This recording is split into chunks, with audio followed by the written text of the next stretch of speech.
nupa thokte haini taklamdana sakki shaugadabado nangna themba fanglaroi aina amambana khujing yekna bana langoi challaga wajadau nangna uba fanglaroi aina kaina rasi nungsibi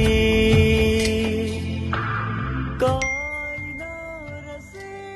nasidi